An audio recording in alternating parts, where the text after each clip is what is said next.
Hulk Reborn. No, I'm just kidding. We're here to talk about Spider-Man. Hey, and we saw it, so we're going to talk about it. And I think we have saved it for the podcast. So this should be interesting here today on Two Geeks and a Microphone.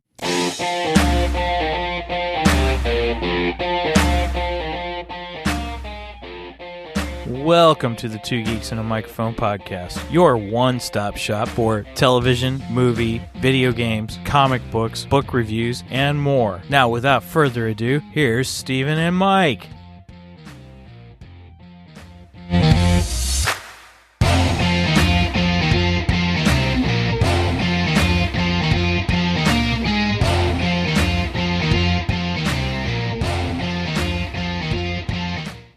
Hello there. So who talks first? You talk first? I talk first. Good morning, everybody. I guess I will talk first. Hey, I am happy to be here today because we just saw Spider-Man. And so I am your co-host, Mr. Stephen Boster, along with the one, the only, Mr. Michael Shanks. Mike, say hey to everybody. Good morning to all you geeks out there in Geekdom Land. So we've saved it for the podcast. Looking forward to having some discussions on good old Spider-Man, A Brand New Day, and it's one of those things we save it for the podcast, everybody. And now that we're here, I'm like, where do we begin? Oh, so wow! Yeah, we're gonna jump into our. There's no geeky news really, except for San Diego Comic-Con happened, but figured by now everybody's seen what they want to see about. Right, that's what I figured. That's what you said. Yeah, I just don't see any reason to really go over what happened at Comic-Con because I'm figuring most people who wanted to know information from that, they've already seen it over the week, so why rehash it? Sure. Okay. All right. Was it Comic-Con happened? Yeah, right. There you go. That's it. All right. Well, we'll go into our Geekdar then, shall we? Sounds good. Go with the radar, sir. What's wrong with it? I've lost the bleeps, I've lost the sweeps, and I've lost the creeps. The what? The what? And the what? You know, the bleeps, the sweeps, and the creeps. That's All right. I have two items for Geekdar that I saved for the podcast. One of them, well, I'm wearing my Spider-Man, Todd McFarlane Spider-Man t-shirt. Yes, that's a good pose. That I got for Father's Day. But the cool thing is, I also have the matching comic book. Nice. Is it say anniversary edition? No, this is it says collector's edition. Okay. So this is one of the ones from the original run.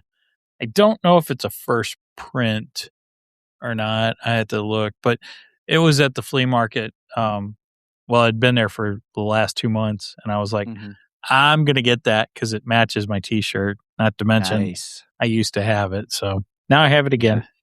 Yay. So doesn't the barcode tell you? Does it have a barcode on it? Doesn't it tell you? The Didn't we say barcode that at some point. Yeah, the barcode on the DC ones, that's the one. That's where you can tell, but I don't see a barcode on this one. So I'm not sure.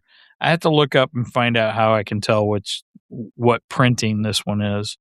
I guess I just didn't really care enough. Yeah. Which printing it was. I just wanted a copy of it because it matches my T-shirt. So, and it's the number one issue, Todd McFarlane's run of Spider-Man when he was doing Spider-Man for Marvel back in the 90s. Huge deal, big deal back then. And then I saved this for the podcast also. I got this in the mail a couple days ago. Oh, I got mine right over here. Hang on a second. I'm going to go grab mine. Hang on. So what this is a copy of the Iron Tower series. First book is called The Dark Tide. The second book is Shadows of Doom. And the third book is The Darkest Day. And Stephen said that the author originally intended these to be the sequel to the Lord of the Rings trilogy. So yeah, so Iron Tower. I heard it was going to be a sequel. The story goes it was going to be a sequel. I don't know if it is or not, but it's a very similar. People say if Tolkien's too much to read for you, or it gets too much into detail, try Dennis L. McKiernan, and it is heavily influenced Tolkien-esque kind of Lord of the Rings-ish style, but it moves much quicker, and you don't have to. I've read the first 20 pages, so the first chapter. Nice. Okay. And but the prelude before it, he makes some comments about not wanting to burden the reader with language. And that's almost a direct shot at right Tolkien. Yeah.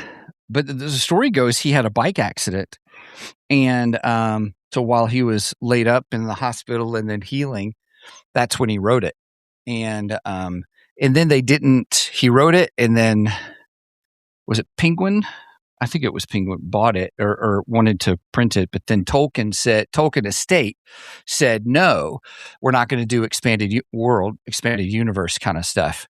And so he created his own, or he went back. The publisher asked him to go back and change the names of the characters and the places. And so he did, and it caught on.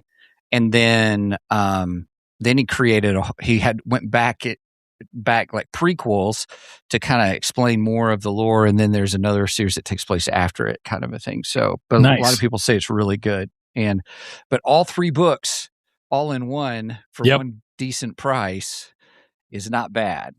Well, the funny thing is I got this, I think I paid $7 for it. That's not bad. On Amazon. Yeah. And if you look at the original cover price, the US price is $6.99. So oh, mine says $7.50. Oh, weird. Yeah, mine says $6.99 for US and $9.99 for Canada. Huh. That's wild. That is interesting. Huh. Let me look. Let me see. I wonder if they're different printings. Yeah. This is what we do on the show, everybody. We nerd out on on stuff. So it is Penguin Books, but Rock Printing. First Rock Printing, the Iron Tower Omnibus, December 2000. Let's see. Mine is Rock. Published. Okay, and it does say Penguin Books Limited. Yep, keep going down. Then published by Rock. Mine says of New American Library. And the next it says First Rock Printing, the Iron Tower Omnibus, December 2000. But then I got a 10-9-8-7-6-5-4. Okay, mine's got first printing, the Iron Tower Omnibus, December of what year did you say yours was? 2000. Oh, mine says December of 2000, and then it's got 10-9-8-7-6-5-4-3-2-1. Ooh, I bet you yours is first printing. Could be. I wonder what that means. Okay. So anyone who knows anything about books, you can tell us what all that means.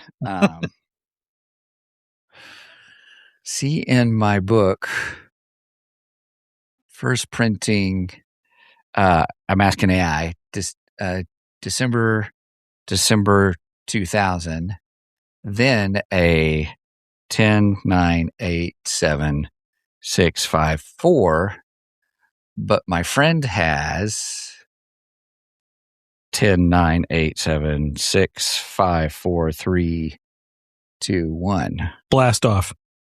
Right. Blast off. What is the difference between our versions? Let's see what it says. The number line on the copyright page shows the printing number. Your friend's book is a first printing because it counts down to 1. Your book is a fourth printing because it stops at 4. Lower numbers means the book was printed earlier in the production run. Okay. So yours was the first production run. Mine was the fourth production run of the first printing. but of the Nice. omnibus too, because Of the the original, omnibus, right? The original printings are in 1984 Yeah. of the original single novels. Yeah. So your friend's copy ends in 1, printed during the very first press run in December 2000. True first edition. First printings are often more valuable to collectors. Your copy ends in 4. Mine, that's Stephen's copy, ends in 4. Printed during the 4th batch of that same edition because demand required more books. Wow. Okay.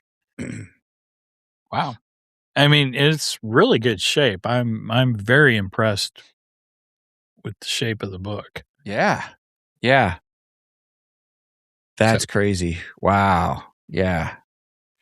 Huh. We learned something new today, everybody. Here today on Two Geeks and a Microphone. Much more bitter. Nice. Oh, Angie popped in. She says, hi, y'all. Just popped in to say hi. And then she said, wanted to see Spider-Man, but I had my wisdom teeth pulled yesterday. Yes. We hope you're doing much better. Much more better. Ouch. Yeah, much more better. Cheers. I know. All right, that's all I got for Geekdar. Okay, I got nothing. I didn't do anything. I got nothing. I worked. It's been a crazy week. So, all right. Well, no problem. We're going to go into the main event because I'm excited to talk Spider-Man. Me too. It's time for the main event. All right. We got Megan joining us as well because she went to go see it.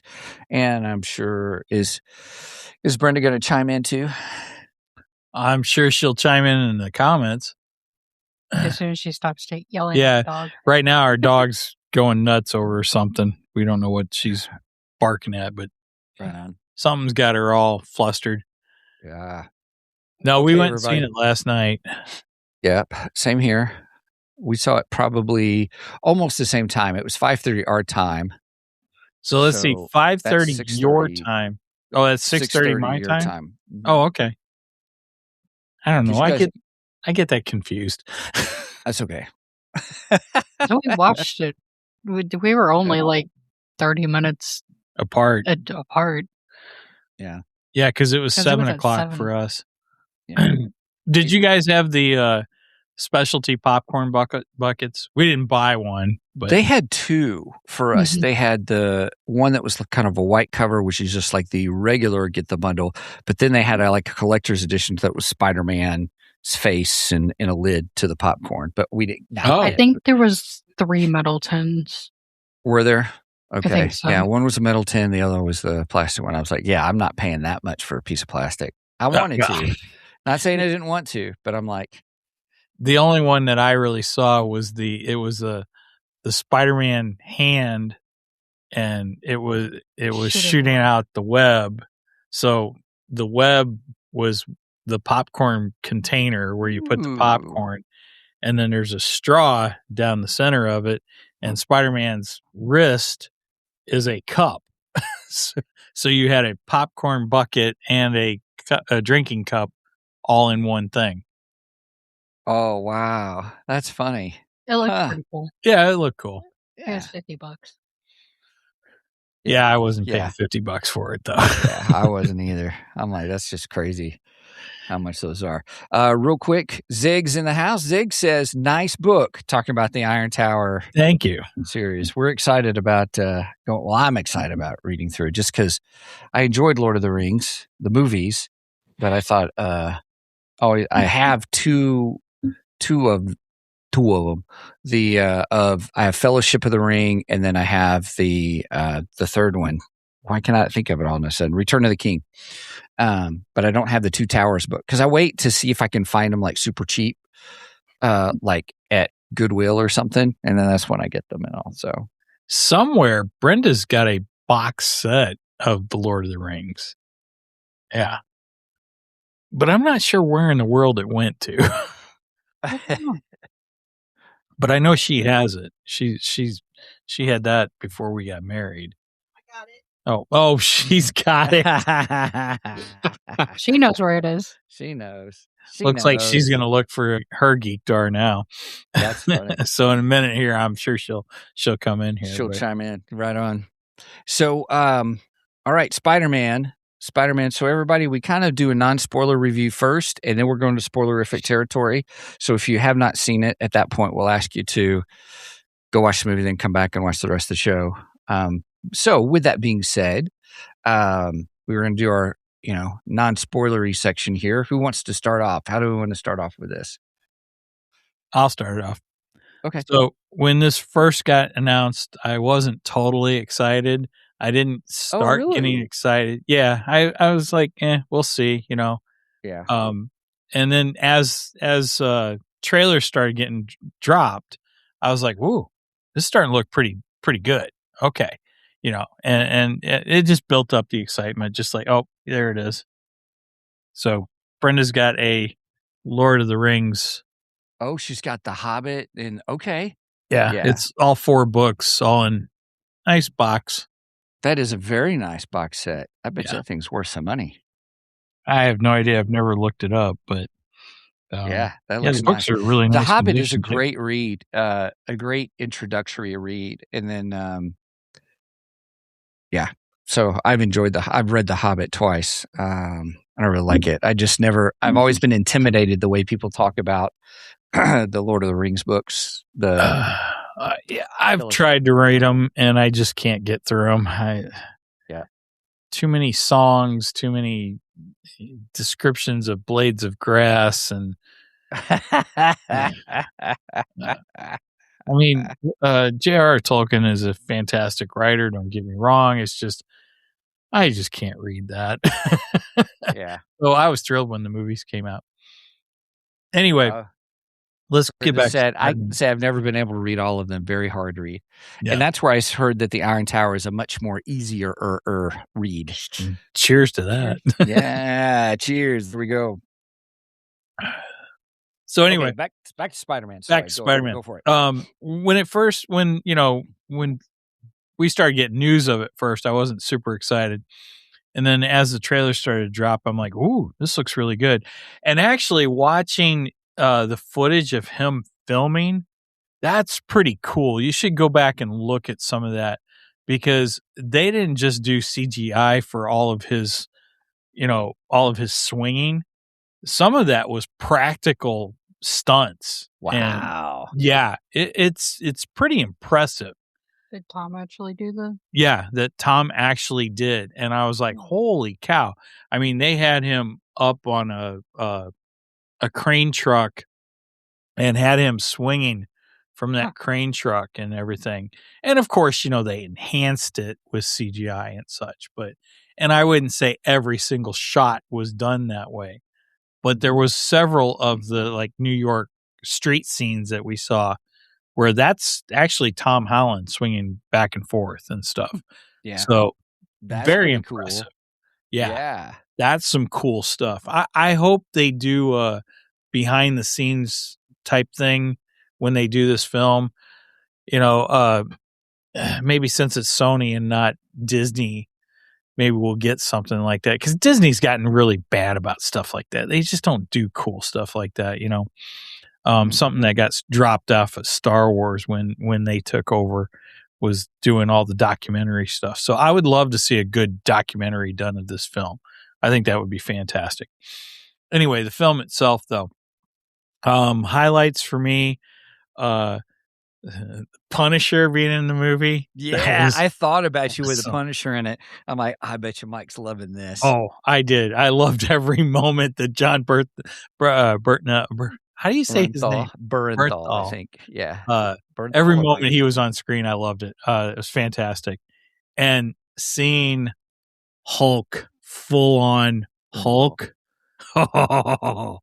And you should have heard our theater when he went full on Hulk.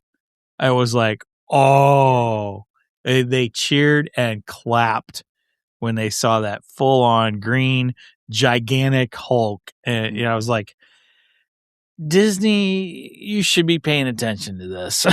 Yeah. Because there's the Hulk we want. Yeah.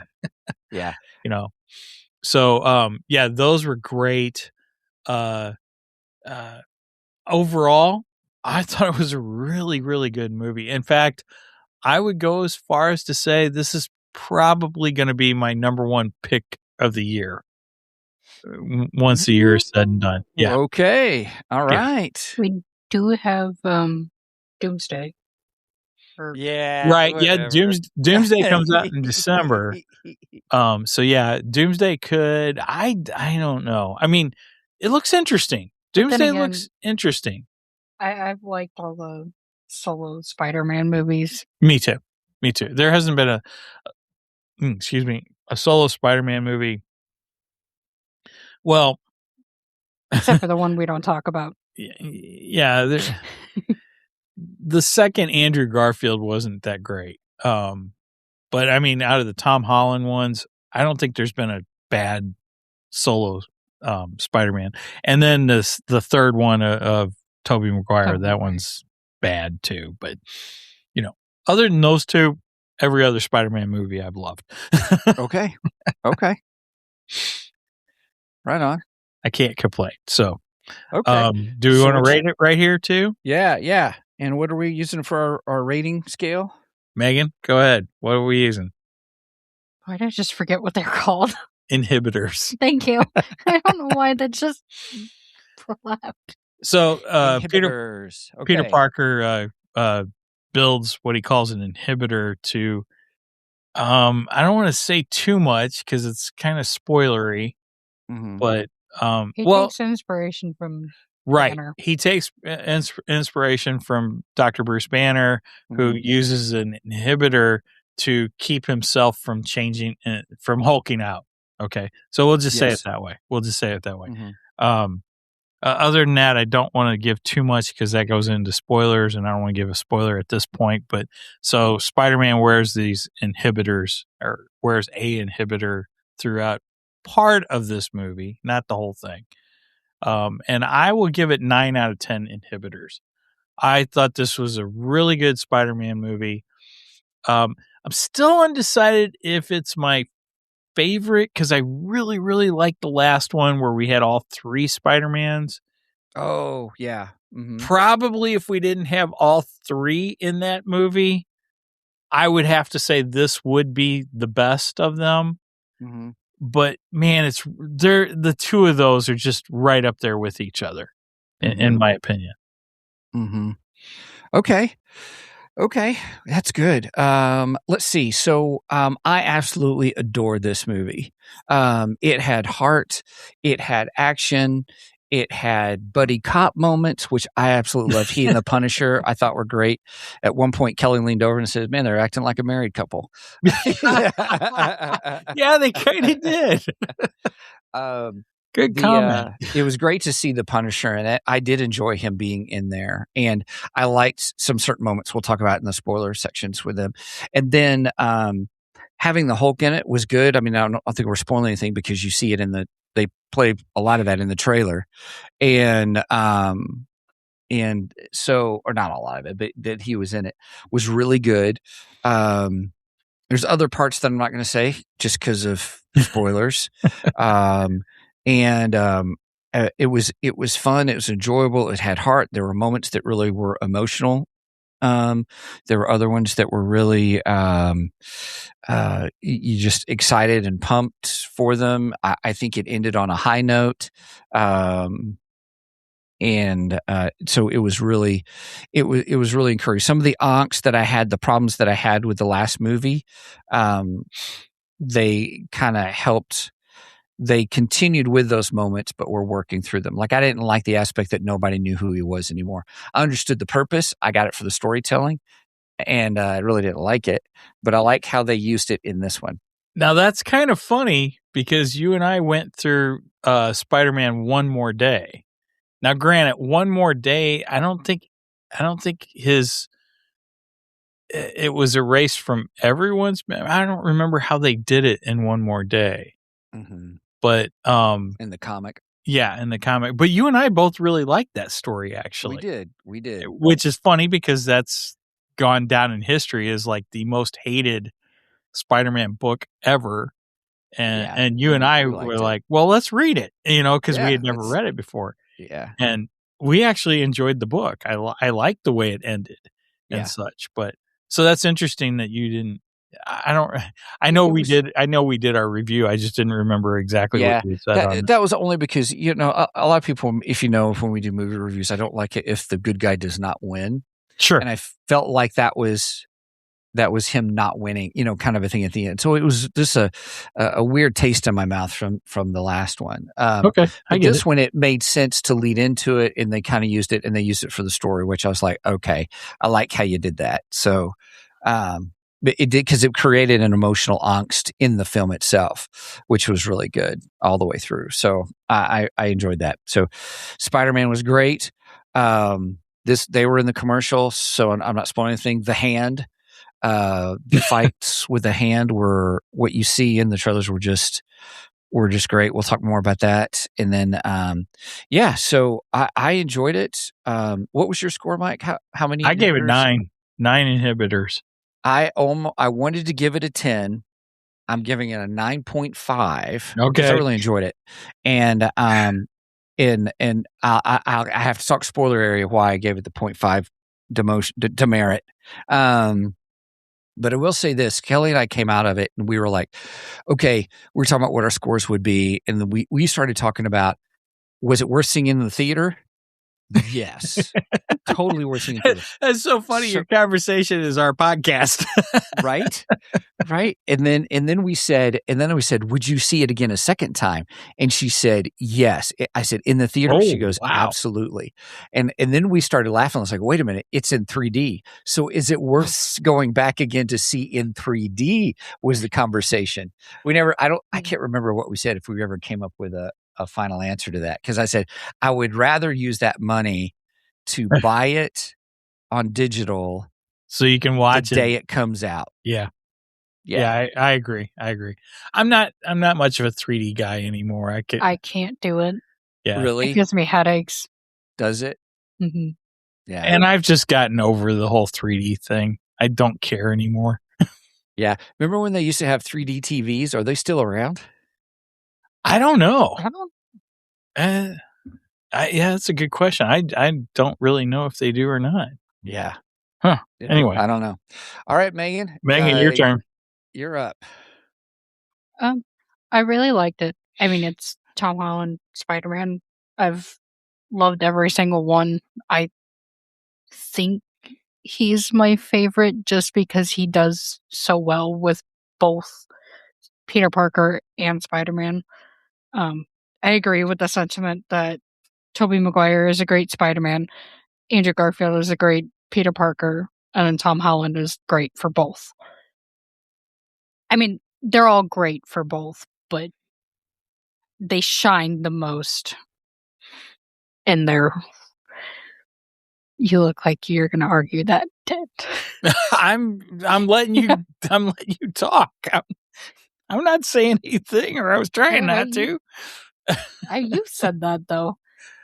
But I really like Tom Holland as Spider-Man. I think he makes a great Spider-Man.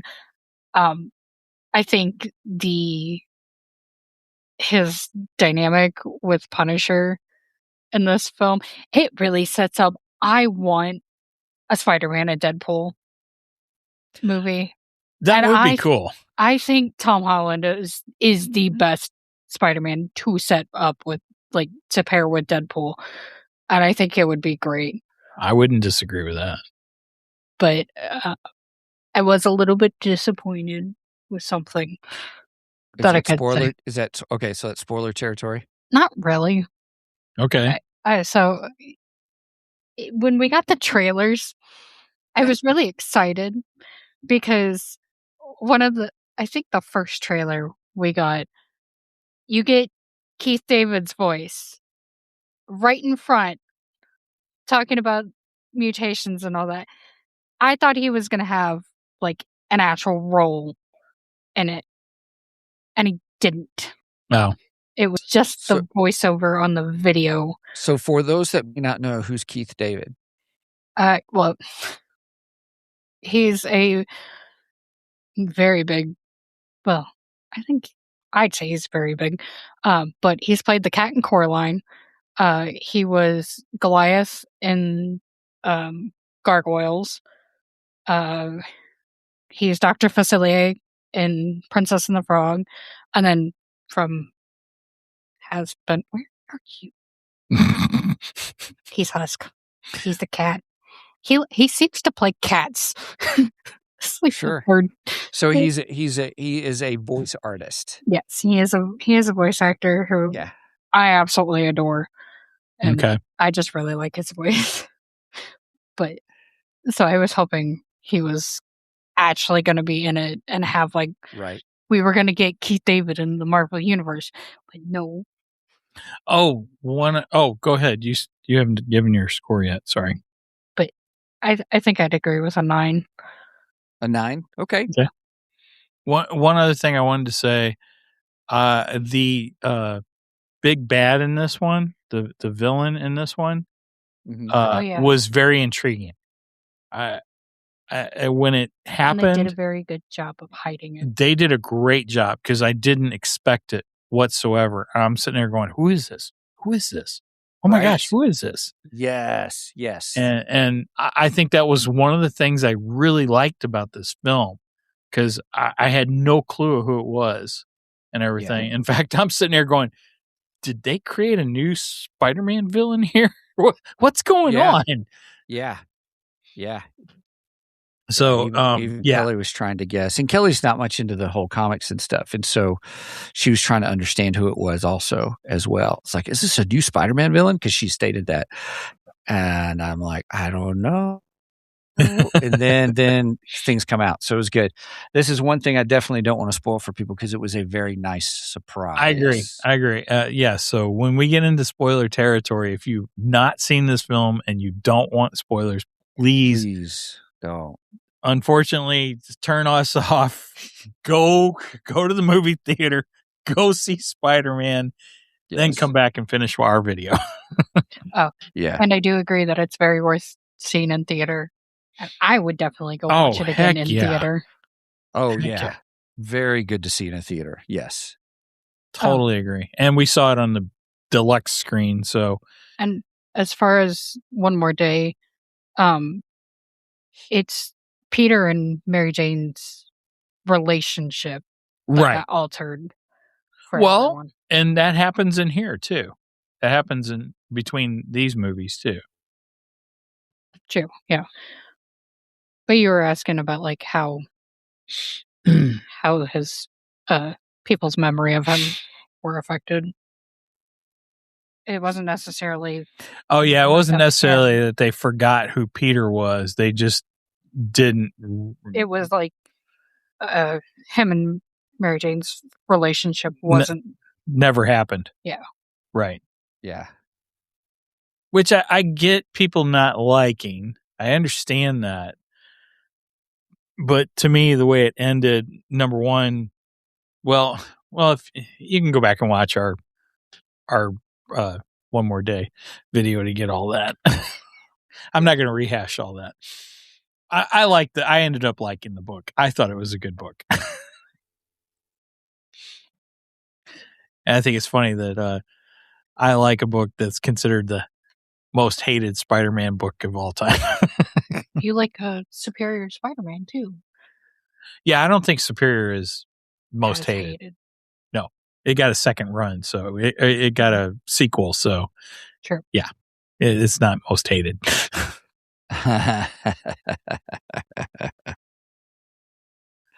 Okay, all right. Well, we ready to go into spoilers?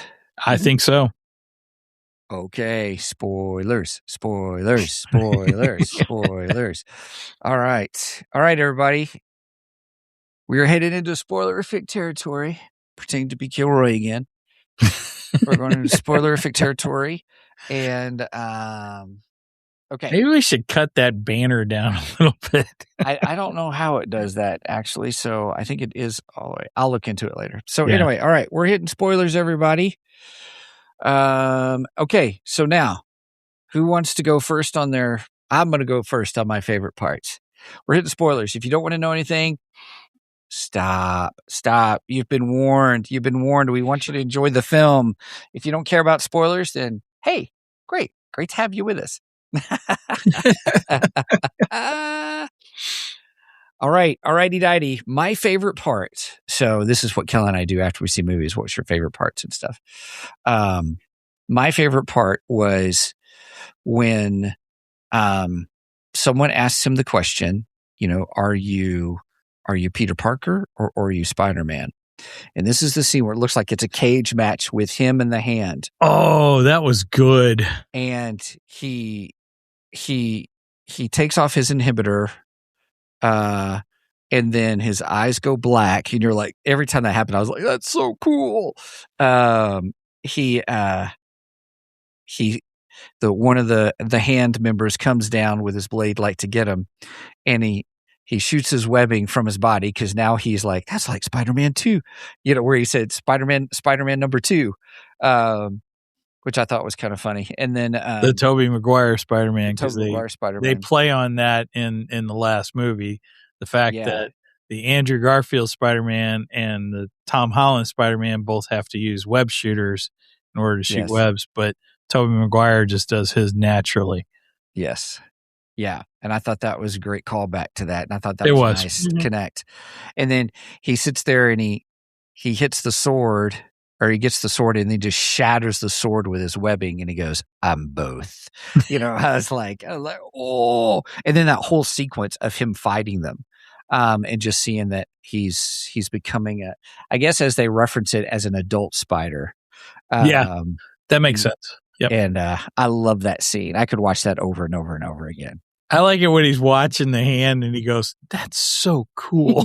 Oh, right. Yes. Yes. I also like in that scene, the contrast showing that he has more control over the mutation, because earlier you had him nearly kill a cop, right? When he was fighting Scorpion, and then with that one, he stopped. He made sure that they didn't die, because they would have been impaled by the metal piece that was sticking out, and he stopped them with the web. Yeah, there are so many moments in this movie that I like. So it's hard to nail it down to a favorite scene. One, I already said I love every time he interacts with the Punisher. That is just fantastic. Their chemistry together was great in this movie. Loved it. I would love to see them go again, like on a full-on adventure, just nothing but Punisher and Spider-Man. I think that would be pretty darn cool. I'd say based on what we saw in this movie, abso-freaking-lutely. Love it. So that was great. And like I said, the Hulk scene where Hulk fully goes on Hulk, that was incredible. We just seen him full on Mean Green Machine. Loved that. Mm-hmm. And like I said, the audience that we were in, they applauded and cheered when the Hulk did that. Mm-hmm. It was like, I really, really hope Disney's paying attention. Yeah. I loved the line. He goes, I didn't know you could get that big. I was like, I know. I didn't know either. And you know what? He can get bigger too. Yeah. Because the way the Hulk works is the angrier he gets, the larger he gets. So he can get ginormous if he gets angry enough. So I absolutely love those two scenes. And then you bringing up the scene with the Hand, I had forgotten about that. But that was a great scene too. And you kind of get chills when he goes, I'm both. It was almost a Batman moment, I'm Batman, that was so cool. So yeah. Mine are on the wholesome side. Okay. Like the feely, because I love when he's in Ned and MJ's apartment and reconnecting with them, and sitting Yes, there that was a playing with great. the Star Wars toys with Ned. Yes. Oh, when they're building the Star Wars Legos, Mm-hmm. because they had built And that's a callback. right, because they had built the Lego Death Star together. That's right. And so I really liked that. And then, are we talking about the quote unquote villain? Well, I think we're in spoiler. I think we will get are. to it. Yeah. I added spoilerific territory now on my name, so Right. people know we're in spoiler territory. So my other favorite scene is when he lets her into his mind, because when we first meet The villain. our villain, she can't get into his head. He Right. pushes her out. She gets like a snippet, and then he pushes her out. And then at the end, I think he realized that she needed it. Mm-hmm. And so I think so. I think you're right. when he lets her in and she's in his place in that memory of him talking to Aunt May, that made me tear up. Because she needed that. She needed that, like, motherly love Yep. from Aunt May, and it made me tear up. Mm-hmm. That was a good moment. I agree with that. Yes. That was a really good moment. Oh, Yeah. easy. Stayed up Right past there? my bedtime. Oh, yes, right? It was a 2.5-hour movie, everybody. And I don't know about you guys, but we that's stayed good. for the after credit scene. Mid credits. Oh. There was no mid credits, and we stayed Yeah, for there the was. after credit scene. And Yeah. so Yeah, we'll have that's to talk my about that too. that's my 0.5 demerit, everybody. It was a little bit disappointing, wasn't it? Just to say the least. Underwhelming. Underwhelming. Yeah. That's my 0.5. That's one of the 0.5s, and the other 0.5 is Keith David not having actual. There you go. Okay, we'll go That's with why that. it's a 9. That's awesome. That's right on. Okay, And we'll I'll go just with take that. I'm just taking a full point for that. So Yeah. Yeah. Everybody, just you can find it on YouTube, the end credit scene. Just do it that way. Don't stay for the beat the crowd, beat the rush going yeah, out. Yeah, to it's the really cars it's and really stuff. not worth the wait, honestly. Yeah, we'll spoil it. We're gonna spoil it right here for you if you haven't seen it. Yeah, that's true. Because I do have questions about it, though. That's the only thing good about it is it brought up questions. Yeah. But other than that, it just really wasn't worth it. Yeah, I assumed it is. Kelly was like, "What's all that about?" I said, "Well, it's the Spidey. All it is, everybody. It's a Spidey tracker. You know, it's locating, not here, and then they find, located, and he's in space somewhere." So well, I'm now making the Spidey tracker was built by Ned, which I thought was cool. Friend. And I thought it was yeah. great that the Punisher used it. Yeah, That was great. I have eyes on you everywhere. He's just using the Spidey tracker. That was funny. That was hilarious. Yes. I loved it. It was so funny. I forgot about that. What? Forgot about what? That Keith David was in the thing. Oh, here, everybody. Let's post it. I'll post it. So Zig says Keith David is awesome. He was in The Thing and The Cape. I don't know The Cape, but I knew The Thing. I've seen The Cape. The It's Thing TV is a great series. movie It's good. too. The Cape was good. It wasn't too bad, actually. But Keith David, yeah. So He's also in Rick and Morty, if you like that. Yeah. He's president. Well, I think he's getting a spinoff series. He's not just he's not just a voice actor. No. Too. He's been. I'm forgetting the other big thing. The other big thing? Yeah, that he's in that you and I absolutely love with a certain wrestler. Oh, yeah. They live. Yeah. He's the other lead in that. Yeah. He's part of the greatest fight scene in all movie history. Yeah. Yeah. Yes. Sorry, I didn't mean to turn it back to you. I love him, though. It's okay. I love They Live. That's one of my favorite movies. Right? I'm all out of bubble gum. Yeah. Mom has her favorite moments up, too. Oh. Should we go back to that? Yeah, go ahead. Let's see. Okay. Here, I'll get it. Oh, there you go. I got it. You got it. I got it. Spider-Man and Punisher's relationship growing great. Love Spidey hanging with Ned and MJ. Loved how she kept him alive after he sacrificed himself for her, which showed she wasn't alone. All those great moments. I mean, there really isn't a bad moment in this film. No. Honestly, everything in this movie is good. In my opinion, anyway. I just think it was a fantastic movie. And then maybe we should go ahead and say who the get to. Okay. And I was right to not trust the director from the start. Oh yeah. As soon as he was on, so the first time he was on screen, I was like, I don't trust you. I didn't disagree with you. I didn't disagree with you at all. The head of Damage Control, which is kind of funny because Damage Control is a thing in the Marvel universe and stuff. So it's the first time we're really seeing it. Right. I've never read any of the Damage Control stuff, so I don't know a lot about them, but I know that it is a real thing in the Marvel within the Marvel comic books. So yeah, I don't know whether it's been controlled by somebody like that or not. That I can't say. You'll have to get a more maybe you should have had Theron on for that because Theron knows more about the Marvel side than I do. So that tends to be more of his forte than me. But yeah, that was cool. It was a good twist, though.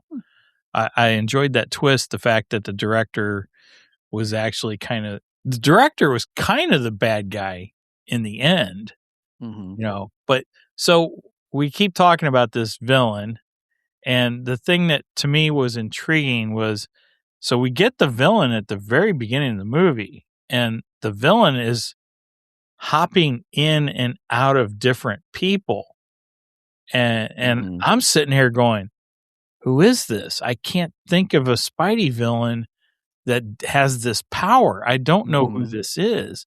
Yeah. And Brenda even brought it up. She's like, well, is it Venom? I'm like, no, it can't be Venom. Venom would be a black goo, and we don't have that. And we're not going to get introduced to Venom until they do Secret Wars, because that's where Venom originates is in Secret Wars. Which is where we think the end credit scene. Possibly. That's Maybe. A possibility. I've seen other people saying that it might be like Gwen or Miles. Oh, interesting. But it looked like it was in space, though. Yeah. So that's where I fit more with. I like the Venom theory more. Yeah, the Secret Wars theory. I don't know. Right now, I'm sticking with that theory for temporarily. Anyway, so this villain keeps popping in and out of different people and stuff, and just taking over their bodies and just wreaking havoc all over New York, which was incredible. And Spider-Man has no idea how to deal with this, which I thought was great because he's on his own. He's got to figure this out on his own. That's one of the things I love about a solo Spider-Man. He can't rely on the Avengers to come in and back him up. Now, he does have the Punisher backing him up in this, but even the Punisher doesn't even know how to take on this, this kind of villain. No clue. Well, as it goes on, we find out that, well, technically it's not a villain. It's Jean Grey. Yeah. And it blew my mind. I was like, wow, that's awesome. So Jean Grey of the X-Men. Yes. It's her. And Damage Control has basically, they kidnapped her sister that we found out. And I didn't know Jean had her sister. I had no idea. I didn't know that either. That is true for the comics. Sarah is her sister in the comics, too. Yeah. Okay. I did. Well, I sort of did research last night. I asked Alexa. I looked it up on Google. Well, if it wouldn't have been so late when we got home, I would have pulled out the Marvel Bible and I would have looked it up in there. But I'm like, yeah, I just don't feel like doing that. So Alexa. And yes, she gave me the answer. Sarah Gray was introduced in like 1962, I think it was. Wow. This is off the top of my head from trying to remember from last night before I went to sleep. So Yeah. give me a little grace here. I could have a little bit of my facts wrong, but somewhere in the 1960s, back in the beginning of the X-Men, Sarah Gray was a character, and she was Jean Grey's sister. And yes, they do kill her off and everything. And so it's kind of cool that they brought this character back. She has been brought back before in Marvel Comics. I forget where it said that she was brought back, but she was. So it was kind of a deep dive there, and I thought that was really neat. So basically, Damage Control kidnaps Sarah. They're basically trying, from what I can tell, they're trying to harvest her powers, her psychic powers and such. Because they were trying to replicate it. Right. They're trying to replicate it. And in the process, they kill her. So, again, spoiler territory, so don't be mad at me. Yeah. And Jean, they're also trying to take Jean in, and Spider-Man helps them take Jean in because he has no idea who she is. She's just attacking people, and right, she's attacking people. She's wreaking havoc in the city. As far as he can tell, she's just another crazy villain, And truth be told, she's trying to keep Damage Control away from her because she already has her suspicions of them and everything. So he helps them apprehend her and take her in. And then later, after he does some research, he finds out who she really is. And that's when he's like, oh, crap, I made a mistake. So he goes back to help her. And when he does, that's when it's revealed that they killed her sister. She discovers it. I like how she found that out, I like too. that, too. That it's was heartbreaking, cool. but...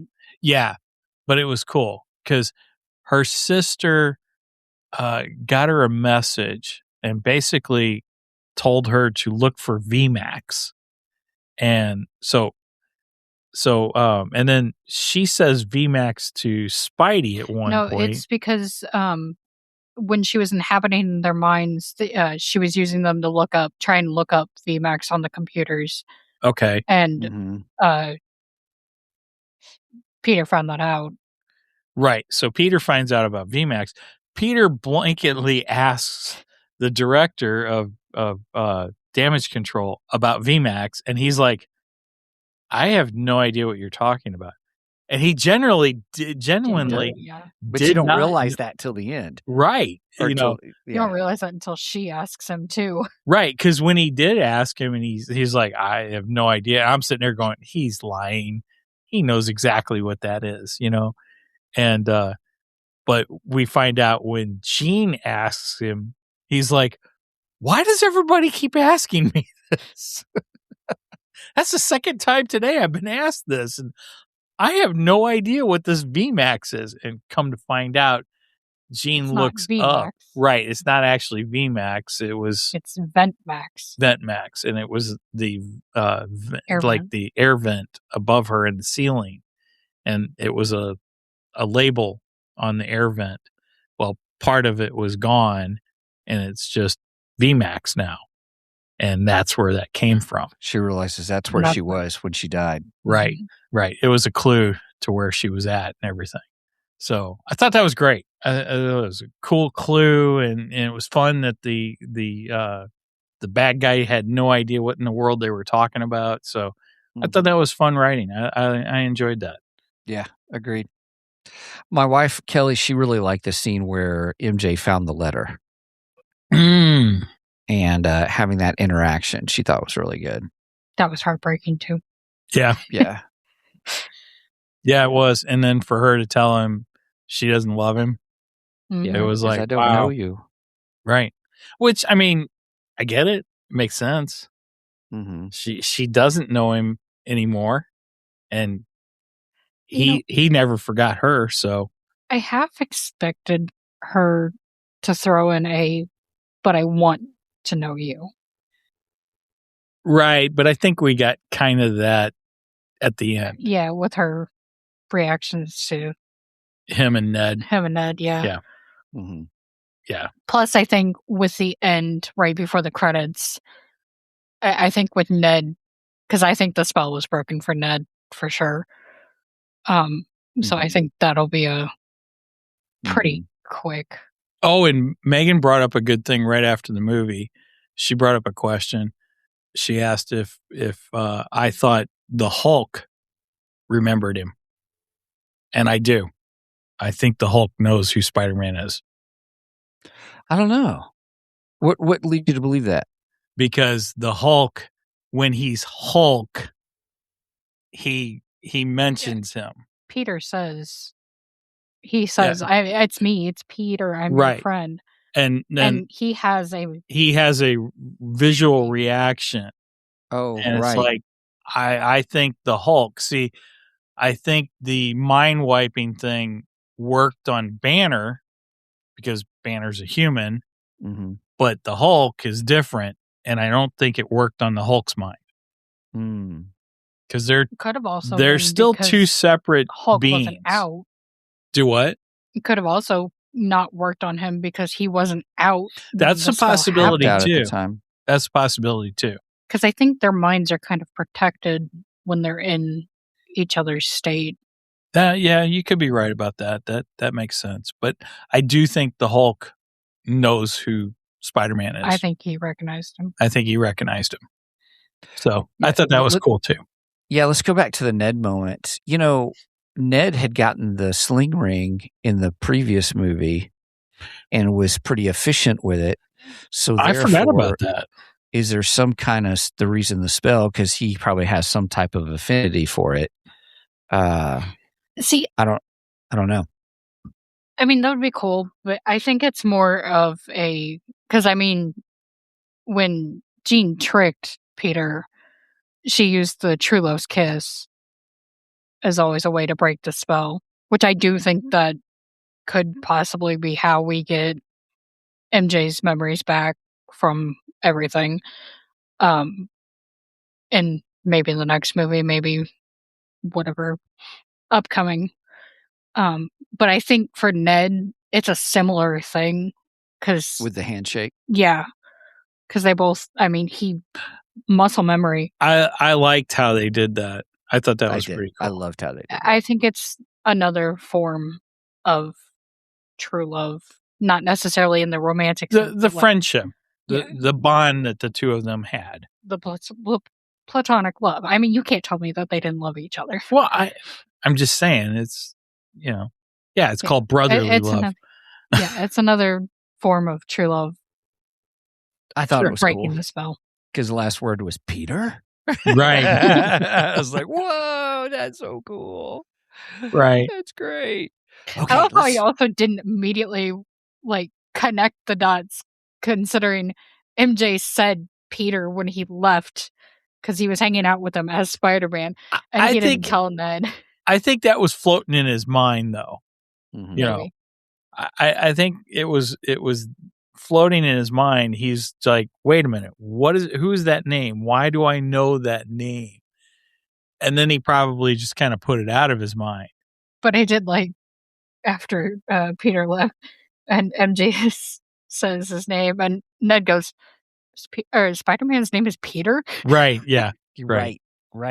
Yes. But I think he probably put that completely out of his mind. And then when Peter comes walking into the cafe or whatever it is that he's in, I don't think he's even thinking about that at the moment. He's just like, okay, why is this guy here?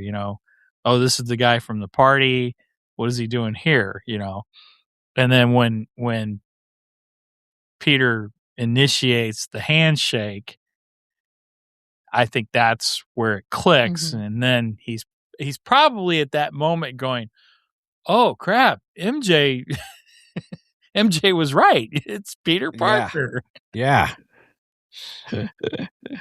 So overall, I think all three of us really, really enjoyed this film. Yes. And Yeah, if I had the extra cash, I'd go see it again in theaters. I think this one is worth actually going to see twice. It's a really, really good movie. I really liked it a lot. I don't want to go back for extra details. Well, yeah, of course, but that's also what watching at home's for. Also, to answer your question from last night, I think he was saying, "Webs, please work." Oh, yeah, I could not understand him whatsoever when he was taking MJ home. No, it was the first. It was when he was taking him to. Oh, was Frank's. it? Okay. Either way, he would he would start to shoot the web, and he would say something, and I just couldn't understand it. That's when I'm sitting there going, I wish I was watching it at home with subtitles. Honestly, movie theaters should have closed captioning. That would be awesome. I mean, I know they do, but I don't know if ours does. I don't know if ours has ever put any closed captioning. Not that I've ever seen. I think some people would complain because it takes away from the screen and so on and so forth. And sometimes disability it does. thing that you can request. I understand that. Or they have the little machines. Right. I think most people get like the machines or the headphones or whatever and stuff like that. So I think I'm not saying like every theater, like every. Oh, you're saying individual. maybe. I'm saying they need to have they need to have one screen has a closed caption. And speaking of theaters, so we left the theater last night, or we were walking out of the theater last night. Oh, yeah. And looked up at the screens to see how many screens it was in. And here, let me share my screen.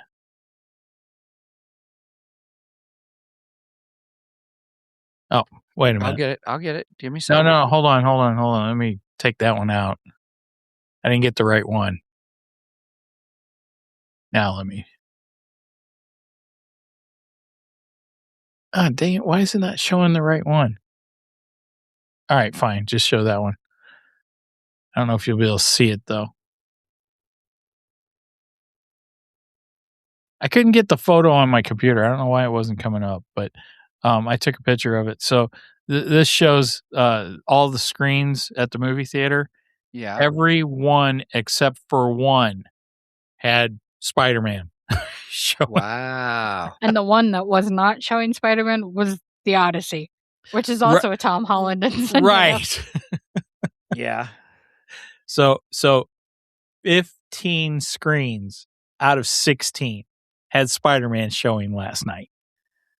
Wow. They know it's going to be the big thing. Okay. You ain't kidding. I just looked up Spider-Man Brand New Day box office. Sony and Marvel Spider-Man Brand New Day has shattered box office records, setting an all-time domestic opening day high of $168 million and an unprecedented preview record of $72 million, outperforming Avengers Endgame. That's funny. Yeah, it pulled in $72 million in early previews, boosted by Wednesday early access and Thursday night shows, defeating the previous milestone holder Avengers Endgame, which took in $60 million in 2019. Opening day, Friday updates reveal the film amassed $168 million for its true opening day, inclusive. So with those preview numbers. This beats Endgame's longstanding opening day record of $157.4 million. Wow. According to industry reporting from Deadline, the film is locked in an intense tracking battle. To see if it can dethrone Endgame's historic $357.1 million 3-day domestic opening weekend record. Sony expects the total weekend to settle at a massive $325 million, though other industry analysts predict it could reach $350 million or more. Jeez. It was playing in a lot of, they had at my theater, they had a showing every 30 minutes. So you got to think, and we only have like, how many theaters? Maybe 9. 9 screens, excuse me, I think. So Marcus has 16 screens and 15 of them had Spider-Man. Yeah. Now, I don't know if they did that the entire day or not. Yeah, I wasn't paying attention to it when we went in. That would be a good question. But even if it wasn't the entire day, even if it was just the evening, because that's, Friday evening is their, that's their premiere movie time. But I mean, it is opening weekend. Yeah, I agree. But how many movies have you ever seen where it's taken Never. every? I don't think I've ever seen noticed. that. Yeah, I don't even think for Endgame. I don't even think it was like that for Endgame. I don't think so either. I mean, I know they'll have multiple screens Right. showing it. they had like at least 2 or 3 on each side Right. for And that. that's a little more normal, but for every the entire theater except for one. Right. Which, like you said, still had It Tom still had Holland Tom. and Zendaya Yeah. both in it, which is kind of funny. So they just There's also dominated. another Avenger in that movie. I don't know if it's. I think Black Widow was in it. Like Scarlet. Oh, we forgot completely about Black Widow in this movie too. Black Widow was awesome. Yeah. She didn't have any action parts, but she was still fun. Yeah. I love Yelena. Yeah, I do too. She's a great She's character. great. I do like her. Yes. Her office was hilarious. Yes. My office, my rules. Right. And his relationship with Wolf, the police commander. Oh yeah. That was good too. The way they portrayed that and stuff. That's a very like Batman and Gordon. Yeah. It Mhm. it was another another way to feel kind of like Batman. Mhm. I do like that they had that though. I don't think we've ever really gotten Spider-Man's relationship with the police in any of the movies that we've had. I don't think they ever really touch on that. I'm not sure if they do in the comics, but Not that I know of. I liked that. I mean, Mhm. Spider-Man is more accepted by the police Right. in New York Than Batman. than is in Batman Gotham. than Batman is in Gotham. He's only accepted because of his relationship with Gordon. Right. This is true. And he has relationships with a few other cops too, but yeah, Gordon's the main. 'Cause he's right. the Gordon's the commissioner. main one. So I think you're right. I don't think they've ever built on anything like that before. So I like that relationship. It was good. That was very good. I like how she's still not one of the ones that knows who he is. Because now you got MJ, Ned, Punisher, and Jean Grey. Oh, I almost missed the Punisher posing as Spider-Man too. Oh yeah, that too. I thought I was going to make it through the entire movie without having to go to the bathroom. And we got to the point where Spider-Man gets shot and goes to the hospital and everything. And he's in the hospital. I'm like, okay, I can't hold it anymore. I got to go. Yeah. So made my trip to the restroom and I come back. And when I come back, I hear all of New York cheering and everything. And I was like, oh, well, Spidey lives. So that's a good thing. And as I'm walking back to my seat, I just see Jon Bernthal with the Spider-Man mask on. And the gloves. Oh, did he have the gloves on Yeah, too? he had the gloves too. Jumping up and down and making weird noises. Yeah. I was like, "Hey, Punisher, I don't think Spider-Man makes noises like that. I don't know why you're trying to sound like an ape. I don't get it." I love their method of getting Peter out of the hospital unnoticed. But that was pretty funny. Yeah.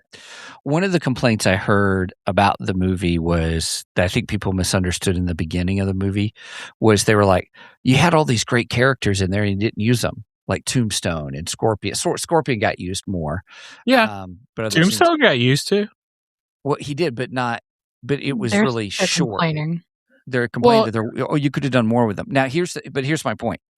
The cool thing is people don't realize, and I didn't realize at first, that montage of all those, and then it would slow down at one moment. They were recreating iconic Spider-Man post covers. Oh. I didn't realize that either. That's what they cool. were doing. Yeah. So that was the cool part that a lot of people didn't realize. It was like 1, 2, 3, 4, 5. There was 5 different covers. So Amazing Spider-Man 15, Peter Parker's Spectacular Spider-Man #1, Amazing Spider-Man 348, Spider-Man Adventures #2, and Amazing Spider-Man 221. Very cool. So Amazing Spider-Man 15 is Spidey swinging through the city carrying a person over his shoulder, honoring his 1962 debut. I wonder if there's a way to get a side-by-side of those. Now, I think they've paid tribute to that cover before in one of the Spider-Man movies. I'm not sure which one, but I think they have paid tribute to that before. Yeah. To the 1960 one. Yeah. So I think that's why they did the ones that they did, why they did them. Excuse me. I think that was the kind of the whole point. So it wasn't just hey, we've got these characters and we're going to introduce these characters for the movie, as much as they were, hey, we're introducing these characters of what Spider-Man's been doing this 4 years while MJ and Ned have been at MIT, and then kind of what he's doing is, just becoming Spider-Man. And I love the fact that we've got a Spider-Man who I think the way this story brought it out was turning into adult Spider-Man. Yeah, I agree. Experienced Spider-Man, a new we don't get the rehash of him beginning again. Now I'm excited to see a Spider-Man who's been around for a little bit. Agreed. Yeah, because we had a 4-year time skip in those. Well, and then we have the scene with the guards at damage control, and Spider-Man's like, I got to stretch first. Right? I'm not in high school anymore. I'm not in high school anymore. We got a little bit more of the quippy. We got a little bit more of the quippy Spider-Man. I feel like he has. Yeah. That was a pretty big complaint from people with like the first couple of movies, is that he wasn't as quippy as Andrew was. Andrew Garfield. That's true. Spider-Man. Andrew had the most quippy. Even Tobey Maguire had those moments too. Because that is one of the aspects of, and the cartoons Spider-Man. Do really well with the quippy. Yeah, sure. Mm-hmm. Sure. I could understand. But we got a little bit more of that, and I liked that. Well, I don't know how long Tom Holland's going to continue this part. Obviously, he's going to do it for a little while longer. Mm-hmm. But hopefully, if we get a few more movies with him, I think you'll see that come out more in him and stuff. I think as he gets older, he becomes more of a mouthy. Yeah. Right. Exactly. I think that's all they're trying to do and stuff. Yeah. As far as the complaints about Scorpion and Tombstone, I didn't see it that way. I just seen them as, okay, they are a bit plot devices to get to the main threat, and they just weren't the main threat. And I'm like, Tombstone, I don't know if we'll see again. Maybe we'll see. Who knows? I'm sure we're going to see Scorpion again. I'm positive that will happen in a future Spider-Man film. It'd be great to get the Sinister Six. Yeah. Yeah. Well, they were leading up to that with Andrew Garfield, and and it just fell apart. So I don't know. We'll see. We still haven't had any hints of Green Goblin Well, we had the Green Goblin last movie. Yeah, but I meant like a Tom Holland universe Green Goblin. Okay. Fair enough. Because I feel like with Andrew, we kind of got. We never saw him, but he at least worked at Oscorp, and all this stuff happened at Oscorp. So he was there, but we never saw him. I don't remember what the explanation is for Harry in his universe. I'd have to go back and rewatch his movie again. which I wouldn't be disappointed about. At least the first one. The first one's really good. I love Andrew Garfield. The second one was kind of a mess, though. But anyway. Well, all right. This was a great one. This is a good one. Worth seeing in the theater. Not Absolutely. just once, but Doubly. maybe twice even. Maybe twice. Yeah. Yeah. So Definitely all right. instant buy. Say that Oh, again, man, if Megan. we still had a dollar show around here, heck, I'd Oh, go see it yeah. a few more times. I said it's a definite instant buy as soon as it comes out. Yes. Oh, yeah, I very can't. much I so. can't wait to get this on.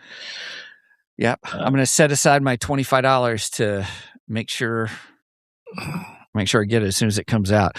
Ooh. And then I've got the Govee strips behind my TV. That'll be cool. Oh, cool. Oh my goodness. Okay. Well, with that, anything else you guys we need to wrap up here. So anything else that we've got that we felt like we needed to discuss? I can't think of anything. I think we've touched everything now. Yeah. I don't think so. Go see Spider-Man. It's good. Go see it. It's really good. All right. Go see it again. Yeah. And again, and again, and again. No, I'm just kidding. My budget can't handle that. All right. All right. Well, everybody, thanks so much for joining us here today on Two Geeks and a Microphone. So glad that you hung out with us, talking all things Spider-Man. If you would please check out our website at www.twogeeksmic.com. That's the number 2 GEKSMIC.com. There we have all things Two Geeks, kind of what's been on the show, what's coming up on the show, access to our podcast, our audio podcast through Podbean, and actually our merch page as well. And on our merch page, please check that out. You can go through our website or go to twogeeksmicmerch.com. The number 2 GEKSMICMERCH.com, or you can support us on our Ko-fi page, which you can get through our website, or you can go directly to ko-fi.com/2geeks, the number 2 GEEKS. We got a $1 tier, a $2 tier, and a $3 tier. It just helps us pay for the stuff to do the podcast. So we appreciate your support so much. Thank you. Or you could reach out to us with any comments or any ideas or things you're thinking about for us. Do it at show@twogeeksmic.com. SHOW at the number 2 GEKSMIC.com. All right, Mike. All right. With that said, please make sure and go and like and subscribe to us on the socials. I try to be active on both Facebook and Instagram, where I might post funny memes or information about characters, anniversaries of characters, etc., etc. I'm thinking we might look up those covers that you mentioned, and we may post some pictures of those covers and stuff so you can go back and see those. Anyway, so look for that stuff there. But we also post, information about when we go live. And speaking of going live, we go live almost every Saturday. Next Saturday, we will not be live. I will be camping. The Shanks family is going camping this week, and we are looking forward to a relaxing week. So nice. Come back the following week, though, and we will be here live. And we go live on Facebook, YouTube, Twitch, and Rumble, which I'm actually got the link right today. So, all right. So that's all my stuff. Any last words, etc., etc.? Nope. Okay. All good. All right. So with that said, please do not Steven skip this episode, because we are much more better than the rest. Cheers.